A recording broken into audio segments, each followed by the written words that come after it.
I want to address those teachers who are doing a terrific job and are largely unrecognized by the system. So they're not getting the money. They're getting an internal satisfaction the kids are achieving, and that's about it.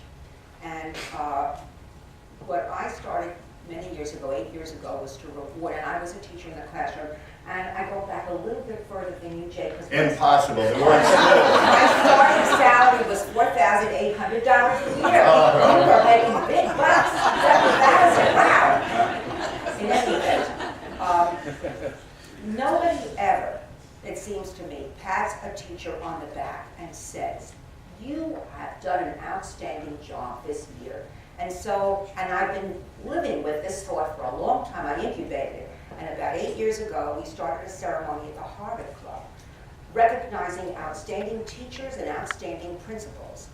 And that work, one of your principals was involved, and we've recognized several others around the table here. But these teachers, in fact, one came from the Hungerford School this June, and from Staten Island, and she came up to me, the principal and the teacher, and said, this is the best day of my life. Now, after being in the system for 20-some-odd years, why should somebody say that to me? There should be a system in place. Maybe each school should have a system at the end of the year, recognizing those teachers that have made an enormous difference and giving them some kind of a certificate, a gold seal, something. There's a teacher in Los Angeles. He's written some very well-known books. He's a teacher in a public school. One of his books is Teach Like Your Hair is on Fire. Interesting title, I love it. And I met him and he told me, nobody in my school, none of the other teachers, not the principal, recognize any of the work that I do, although I've been to the White House and I've published these books. Why is that? We have to ask ourselves. So I think that recognition is a very, very important component. When you're in a corporation, you might get a raise. You might get a bonus if you've done something great. What do you get if you're in a school? Nobody says very much to you. So I think we have to, and that's an easy thing to change. It's part of the culture of the school. May I just follow up and respectfully say, I don't think it's so easy. I was superintendent of schools for 11 years, and I decided that I wanted to reward and recognize outstanding teachers. And I announced that I was going to have basically a Teacher of the Year award. First person in my office, the union president, he said, you can't do that. I said, what do you mean I can't do that? I said, how could you possibly object to me recognizing one of your members for outstanding work? His response was, oh, all of my members are outstanding. That, I swear to God, I mean, that is the exact word. So it's not that simple. And if you look at, again, if you look at the reward structure in union contracts, people get a step increase every year. The best and the worst get the same raises every year in most cases. So there are real issues with even the simple task of recognizing outstanding performance in a formal way. I agree with you, Pola, though, that it's the pat on the back, it's the hello, and that happens far too infrequently. Well, to your point, there's a call to action here. It's not just what you can do within the confines of being under a union contract. All of our schools have UFT teachers. Mm-hmm. Most of my schools are not charter schools. And this is where the private sector comes in. This is a call to action for people who want to do something when they sit here and watch the movies and listen to people like us talking about, oh, the problems. What we've done in our schools, we wrestled with merit pay as a private foundation to maybe give our teachers merit pay. I couldn't figure it out. I couldn't figure it out in an equitable, sustainable way that was going to make all the teachers feel good and reach for it without hurting a lot of feelings and building ill will and calling upon the union to come in and make a lot of trouble about it. So we do incentives, we do quality of life pieces for teachers. How many teachers can afford to go on a great trip?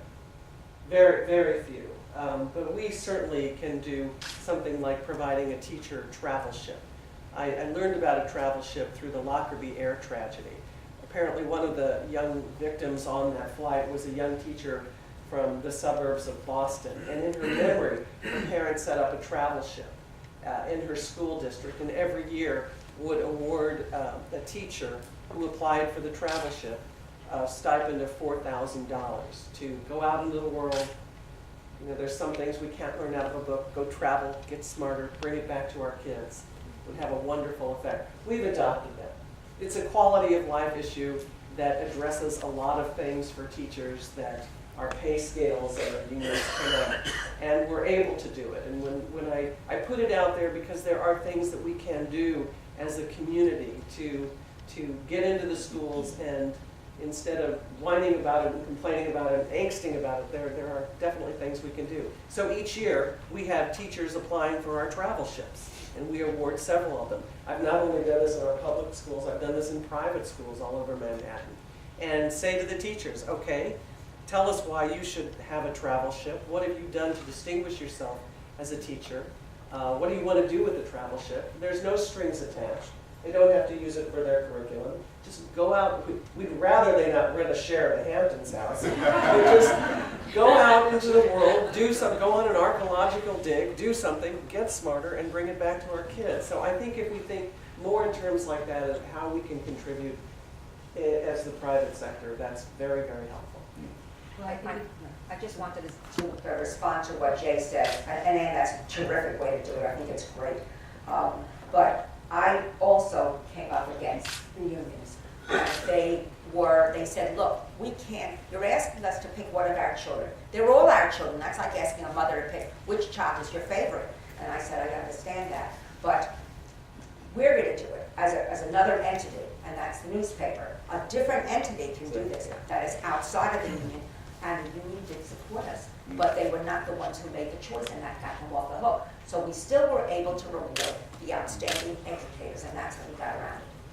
Well, I can see you're all engaged in wanting to make this work, and so you find ways to do that. As Ann said, it may involve changing the system. One of the things the federal government is talking about now, which is quite earth-shaking, is extending the school year to be more competitive with other nations. And so the 2-month vacation may be a thing of the past soon, and that will affect teacher salaries and benefits, et cetera. So that's on the horizon.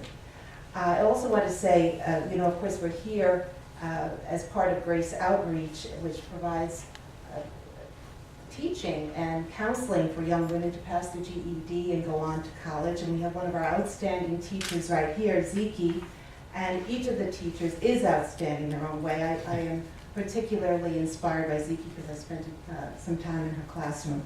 But they are the true treasures that bring our students to reach their goals. So thank you for being here, Ziki.